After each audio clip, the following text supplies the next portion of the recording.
Hello and welcome to your daily dose of Satoshi's news. Today's date is Saturday, the 6th of December 2025, the year BSV comes alive. Branch your threads, expand your mind with treechat.ai or your post put on chain. Alright, let's see what we got today. So the usual, just going to go through some posts. It looks like we've got some rolling icebergs coming in, but who knows? We'll have to have a look at the figures and see. Then we'll just go through the usual charts. We've got some juicy blocks coming through here. Look at this.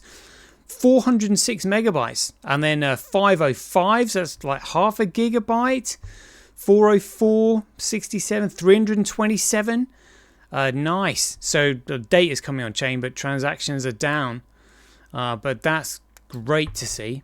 So we'll just compare them across the board, looking at all the other figures to see what's going on. Got some 365 days of Bitcoin history. I just added all the pictures from yesterday's little show about Craig being Satoshi Nakamoto. There we go, look. Got that one from his Facebook post. This was when he travelled from Bagno to Lizarao. David Kleiman's the Tulip Trust being returned to Craig. Craig's emails on there. So yeah, if you want to check that out, I'll put the link in the description. And then we'll finish with the Kellenschwiller countdown. Right, let's get into it. Craig says he's Satoshi, like a cowboy in the West, riding on the blockchain that they call the very best. 1 million strong, and transactions flying free. He's acclaiming his legacy, you'll surely see.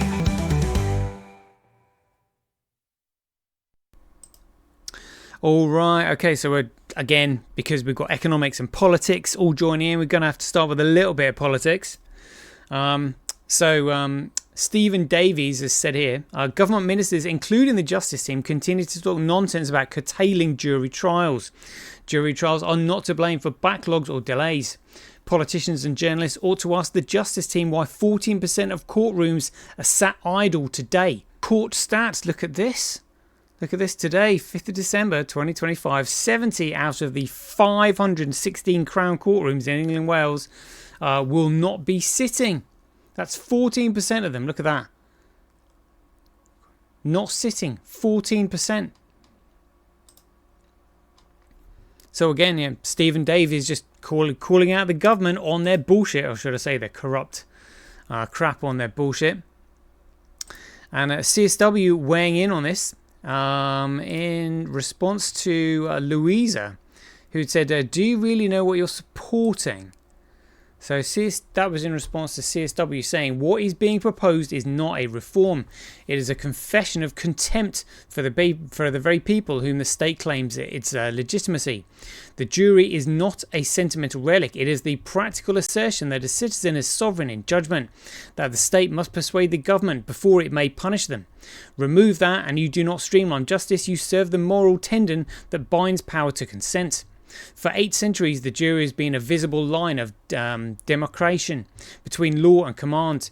It is the one institution that tells authority in plain and humiliating terms that its conclusions are not self-authenticating. 12 ordinary minds, unbought, unappointed, are required to say, yes, this accusation has met the standard of proof. That is not a romanticism. That is civilization. Hard-earned distrust of concentrated power.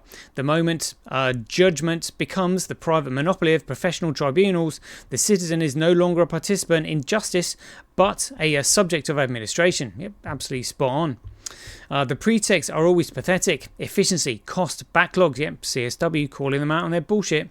These are the slogans of a managerial class that cannot imagine any value higher than its own convenience.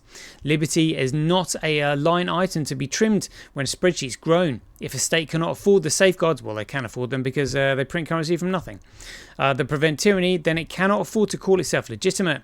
The cost of juries is the cost of freedom. The price of abolishing them is paid in fear, silence, and the quiet normalization of arbitrary rule. And notice the timing. We're told to accept this surrender just after a crackdown in which speech itself was treated as a prosecutable impurity, and people receive grotesque sentences for words on a screen while violent criminals walk out early under the same government's capacity regime. This is the logic of a state that has come to mistake dissent for anger and obedience for virtue. To place the whole weight of criminal judgment into the hands of politicised bench after it has already shown how cheaply it values conscience is not merely reckless, it is the deliberate construct of a soft police order dressed in robes and euphemism. A compulsory digital ID system, hand in hand with the shrinkage of juries, completes the picture. Identification to watch you, tribunals to convict you, and a public square trained to keep quiet, lest it be denounced as harmful. That is not a free society drifting by accident into error. This is a society being led quietly, purposefully into managed submission. If Scotland has any remaining instinct for self-respect, it should leave the Union rather than be dragged further into its antiseptic authoritarianism.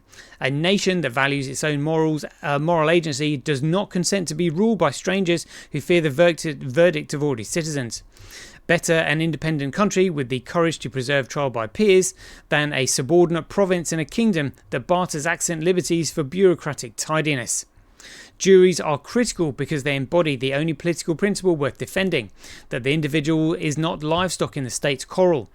They are the institutional reminder that justice is not what officials declare, but what free men and women, hearing evidence under law, are willing to affirm. Take that away, and you have not improved the law. You've replaced it with authority monologue. And a monologue is always the language of tyrants, whether they whisper it in vented tones or shroud it through sirens. Yeah, jeepers. So I don't quite know what Louise was going on about there. Do you really know what you're supporting? Well, maybe she hasn't read it properly, unless she's one of them. Like, who knows? But I mean, I would say he's spot on there. He said, trial by jury is not a decorative relic, but the last ordinary mechanism by which democracy operates inside the criminal law. Sovereign parliament is a doctrine, treats legality as valid by authorship alone. The jury intrudes on that comfort by insisting that the enforcement must also be just in the concrete case. 12 citizens, independent of the state professional machinery, are authorised to decide whether a government has provided its right to punish a human being, and their acquittal is final. That independence was forged historically when jurors could no longer be punished for verdicts that offended authority, with Bushell's case marking the turning point that made the jury a living constitutional check rather than a compliant instrument. Yep, I'd say CSW spot on there. But again, their power comes from the securities fraud that they're perpetrating on everybody. So more is said here. As in like rolling icebergs. This was in response to Whale Alert saying a dormant address containing 1,000 BTC, 1,000 BTC representing 89,428,000 USD has just been activated after 14 years, worth 3,890 USD in 2011. Wow, 89 million. 89 million, just 1,000 BTC. 89 million. And BTC started off at nothing. And Marty Maumee sold 5,050 for like £5. Whoa. Jeepers. Almost like $500 million now. That is crazy. That is crazy.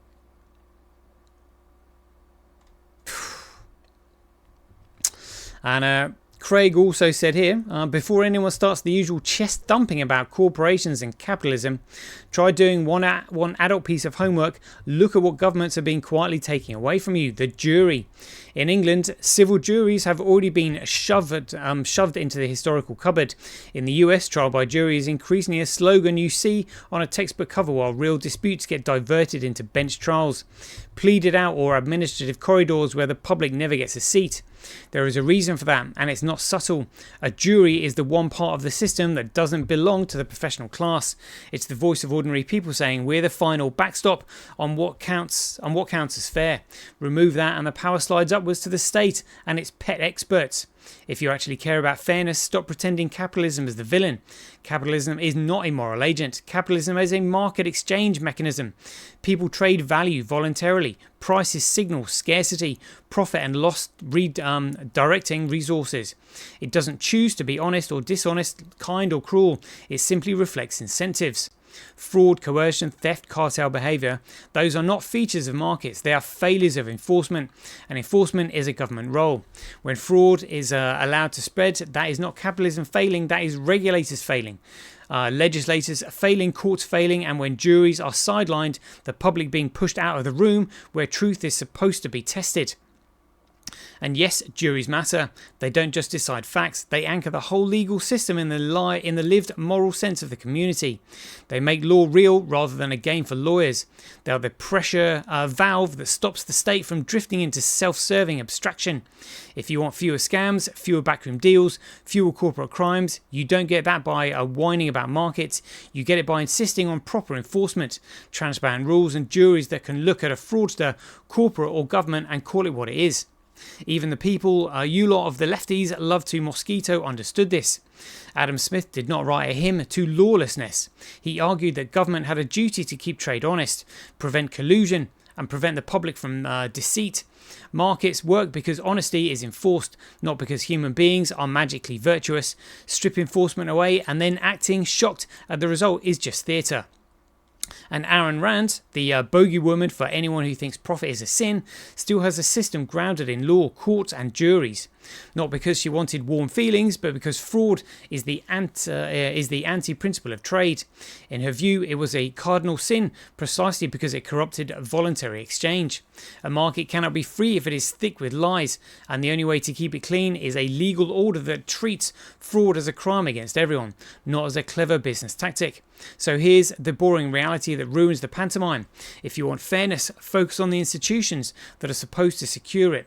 Demand juries, demand regulators who understand their job is to police fraud, not grandstand. Vote for people who believe in enforcement rather than slogans. So stop blaming capitalism for what government refuses to prevent and what government increasingly rigs so you can't even judge for yourself. Oh, he's tagged Neil Oliver there.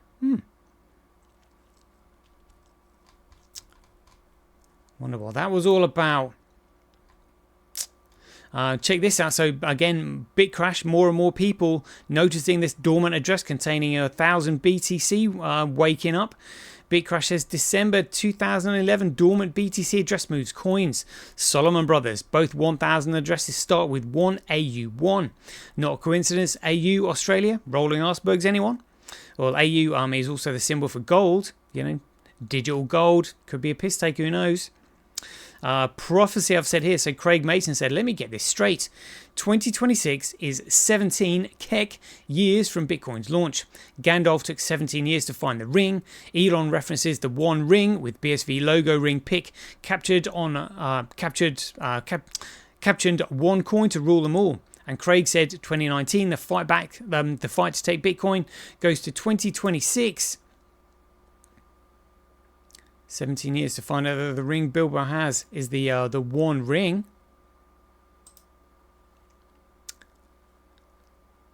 Frodo was the underdog, although he would fail. Although he thought he would fail, himself most of all. And this was Elon Musk, saying one coin to rule them all. CSW saying, 2026 is the year. We are getting close. We're getting close. Coin Bureau then has also noticed this 1,000 BTC for the first time. A Bitcoin whale dormant for 14 years just transferred 1,000 BTC to a new wallet. He received the same 1,000 BTC 14 years ago for $3,901 total when Bitcoin was $3.91 each. Cassicius physical Bitcoin. So 14 years ago, that was the original Bitcoin with the number one address. And now, so it's the SegWit that's moved. Oof. It's the SegWit that's moved. BTC, BC1. Oh wow, that could well be rolling icebergs. Oof. And Jake Claver says QFOP, and I'm just retweeting this because this guy's got 102,000 followers. 102,000 followers, and he has also retweeted that's whale alert saying 1,000 BTC has moved. Do they know that it's the SegWit BTC that's moved? That should shit them up even more, really. I just had to... Oh, yeah, and somebody responded to that saying, do you mean Jack? Because Jake Cleaver had said, just wait until Satoshi moves his BTC. And he said, do you mean Jack? As in, like, Jack Dorsey. So I'll just put the woke emojis there. Jeepers. Check this one out. Kevin O'Leary, aka Mr. Wonderful, says, most of these altcoins, what I call poo-poo coins, are done. With regulation coming and institutions preparing to invest, the data is clear. Bitcoin and Ethereum capture over 90% of the market performance. The big money wants compliance, stability, and global pricing, not speculative rat coins. This is the cleansing the crypto market needed. Only Bitcoin and Ethereum survive. Yeah, but rat BTC is a rat coin. But, I don't quite know how they're going to get around it, but I'm sure we'll see some BS shenanigans. And Look on Chain has also said the same thing. Whale, 1au.uz, just woke up after 14 years. Yeah, 1,000 BTC moved. Representing 89 million, but it's the SegWit address that's moved. Oh, so that's the movement in that one in that one address. But it's the SegWit that's moved. Wow. Check this out. So Michael Saylor, who said you never sell your BTC, has just admitted that you can actually sell your BTC. Have a listen.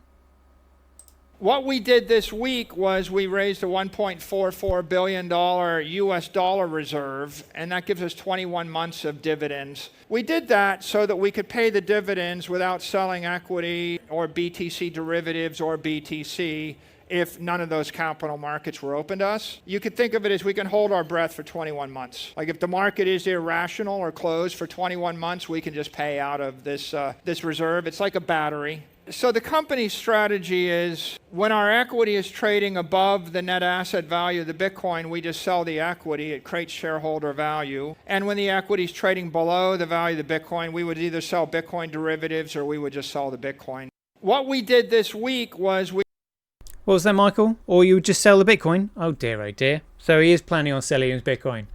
But they said, they could go for 21 months, and he's assuming that the market's going to recover in 21 months. If that market goes to zero, he is screwed. And he has no idea what he's got himself into, unless he's paid by the cabal. And Look on Chain said here, another BTC long versus short showdown is heating up. So somebody has opened up a 20x long on 307 BTC, which is 27 million, at an entry price of 89,000. They get liquidated at 83,000. Oh, I would not want to touch that. But someone else has opened up a 40x short on 223 BTC, which is 20 million, at an entry price of 89,000. And they get liquidated at 95,000. Oof. Yeah, so we'll definitely keep an eye on those two. That sounds funny. And Andrew Bridgen has posted here, said the government announced a new telecoms project called NEAT today. It's a new ISP combined project where the government take control of the internet service providers so that in an emergency, which they declare, government will have complete control over all communications. I mean, that is just scary. That's literally totalitarianism right there. Jeepers, we've not got long. Check this out. This was really funny. Bill Gates suggests using solar radiation management, spraying particles into the atmosphere to reflect sunlight back into space as a potential solution for addressing global warming. Yeah, or well, what about, is that not poisoning the atmosphere? Is that not preventing people getting vitamin D and healing themselves? Absolutely insane. Have a listen. What do you see as the end game to remove the the baseline carbon dioxide in the atmosphere? I mean, there are all these things that sip. They're just taking tiny amounts of carbon dioxide. How are we going to decarbonize the atmosphere? Absolutely insane. So literally, CO2 is the life force of the planet that plants need to survive, and plants create oxygen. And they're just like, oh yeah, we'll get rid of it. It's so stupid. Well, there are a variety of techniques for carbon removal, some of which are potentially very, very inexpensive. I mean, today, when I can't even listen to that dickhead. Like, honestly, talking absolute crap. Oh, how are we going to get rid of carbon dioxide? What, the carbon dioxide that feeds all the plants? I mean, what are we even talking about? It's so stupid. I guess he's talking about a safe and effective idea for the environment, yeah. More posts here. This is a fascinating one, obviously to do with a controversial topic, but, confirms, the truth is coming out, basically. BitCrash says here, Bitcoin is a cash system. Since when do you need the Mastercard system to spend Bitcoin? You spend Bitcoin on the Bitcoin system. You can't spend BTC on BTC system as it's limited to 7 transactions per second. Bow down to the old world financial system. The BTC cabal works for them. Yeah, absolutely. And Jack BSV has also posted that. Fact, Mastercard will soon let over 1 billion users spend Bitcoin in crypto. They're not spending Bitcoin in crypto. It's so ridiculous. And he said Mastercard was one of the main funders behind Blockstream, the driving force in assembling a developer team that ultimately weakened Bitcoin's original vision. It was quite strategic. They incentivized the anti-Bitcoin developers known as Core by offering lucrative opportunities through security tokens and pump and dump exchanges. Bitcoin in its true and complete form, BSV, makes Mastercard obsolete. Remember that. And I think we just need to find another post here that I put out here because Peter Schiff was actually calling out CZ on his gaslighting about spending Bitcoin. Let's just see if we can find it. But fundamentally, nothing has changed about Bitcoin. But the point I'm making is back then, I remember a lot. Might have to keep pausing it just because YouTube. A lot of stores. There were a lot of stories where all these companies were coming out, oh, we accept Bitcoin, we accept Bitcoin, we accept Bitcoin. And the reason that the stores were doing this is because all of a sudden people with Bitcoin had... But my point is on this, like CZ is about to show him a card because he tries to get somebody up on stage to show him this card and he said, oh, look, you can spend your Bitcoin. And Peter Schiff, as a looks at this card, and it's got Visa on it. Look at this. Yeah, well, basically what you're saying is you can use this. Yeah. There we go. Look, it's got a Visa on it. So CZ was trying to explain to him that he says, "Oh, you can spend your Bitcoin using this card. It's a Visa card. Literally, what that does is it dumps your crypto on an exchange and then gives the retailer fiat. And because they're using Visa, the retailer is what is getting absolutely screwed because they're paying what maybe like 2, 3, 4% on that transaction to accept that card is absolutely ridiculous." And it will sell your Bitcoin and pay a merchant in dollars. Absolutely. It works really well, yeah. Yeah, CZ's going, oh yeah, it works really well. No, you're not paying in Bitcoin. You're paying in dollars. It's just so ridiculous. Oh, honestly. Yeah. Just have a look at that. There we go. Look, there's the Visa sign. That's the Visa right there. That's Visa. Exactly what I'm going to do with gold. Right, but using the blockchain, right? Let's CZ massively trying to gaslight him, getting nowhere there. Dear oh dear. Shit coining. This was a fantastic a little movie here that we I'm probably gonna I won't be able to play the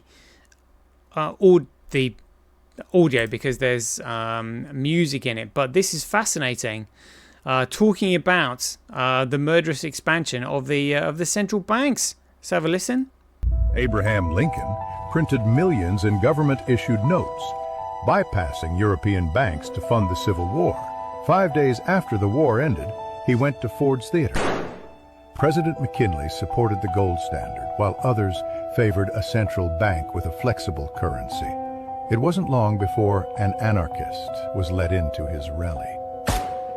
3 business titans allegedly opposed the creation of an American central bank. They all took an unsinkable ship owned by J.P. Morgan. He was supposed to go with them, but canceled last minute. That ship was called the Titanic.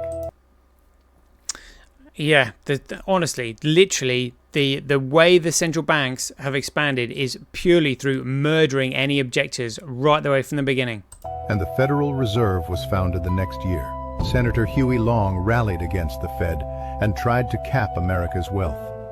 He was shot inside Louisiana's capital. His gunman was killed instantly, with no autopsy, lost evidence, and conflicting ballistics. Congressman Louis McFadden accused the Federal Reserve of high treason for causing the Great Depression. Absolutely. They absolutely caused that Great Depression by shrinking the amount of currency in circulation by up to a third. Milton Friedman admitted that. He collapsed after a banquet. The official story? Heart attack. JFK signed an executive order giving the Treasury power to issue silver certificates and bypass Fed-issued notes. You know how this ends. Yeah, we do.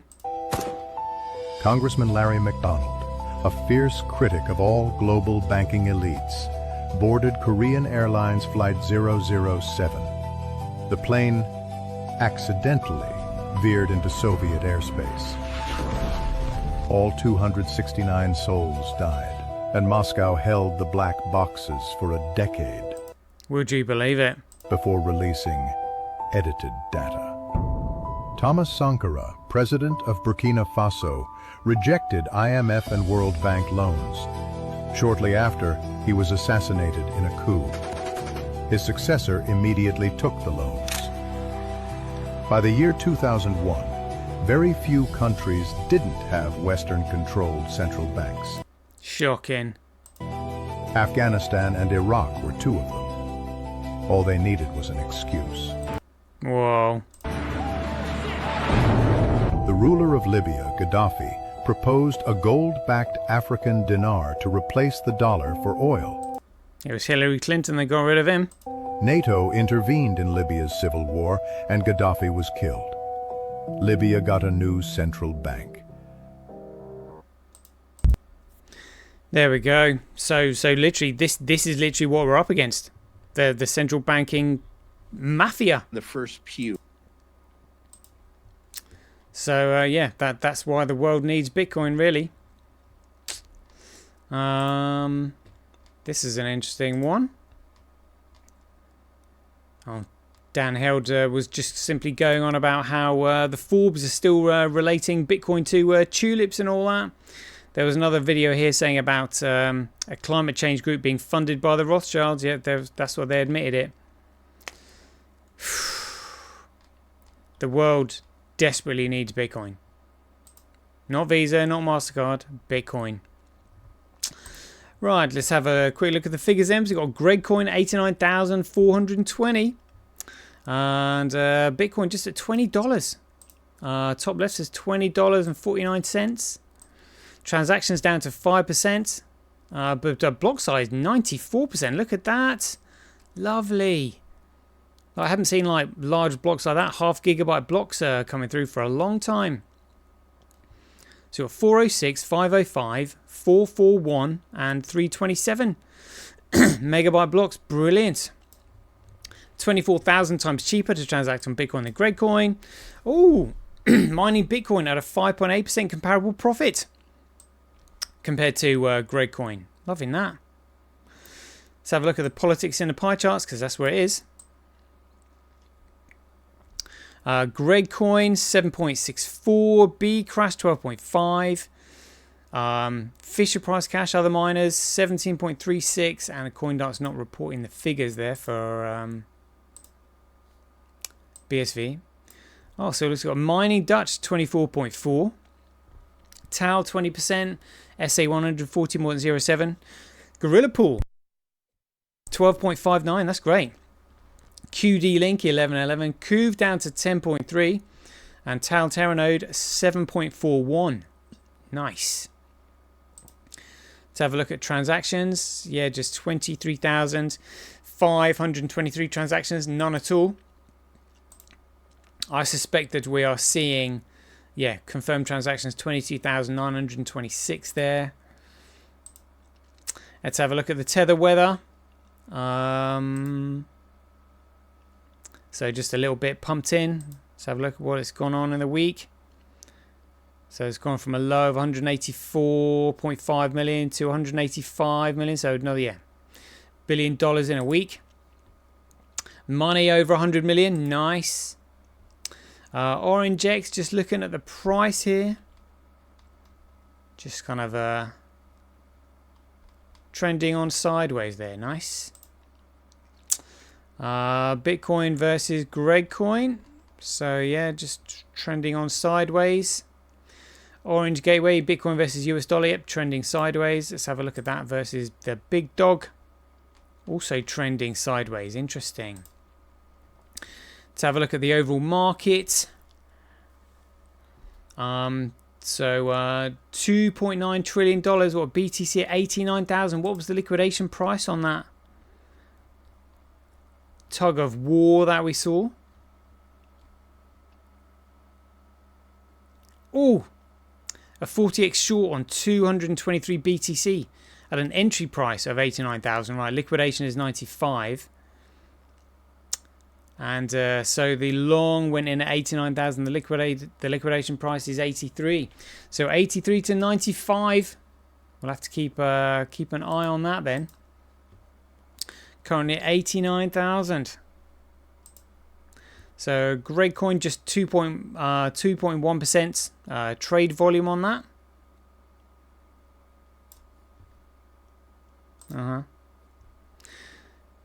And let's see where Bitcoin is. Look at that. Look at that pattern, just like copying all the coins down the right hand side. Where is Bitcoin? There we go. $20.51.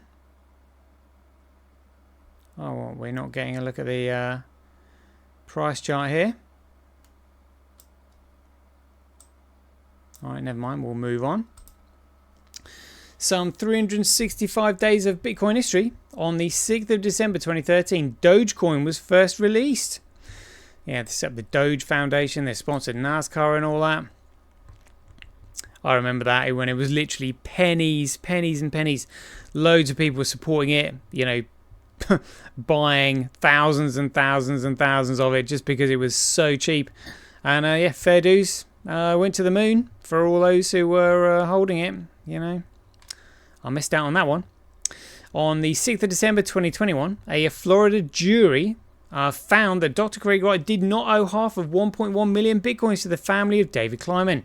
In a court case, they saw Ira Kleiman as the personal representative of the estate of David Kleiman, the plaintiff versus Craig Wright, the defendant. What a massive day that was. Look at that. This is when these newspapers reported it. Bitcoin founder Craig Wright wins battle to keep his crypto billions. And Guardian said Australian man Craig Wright wins US court battle for his Bitcoin fortune worth billions. So they recognised him as the sole and rightful owner of the 1.1 million Bitcoins. And on the 6th of December, on that same day, 3 years later, Terranode mined its first block on a public network. Block number 165023. But this was on so it was a test of what's on chain, but it was still a public network. Glad to see that up there. Brilliant. There we go.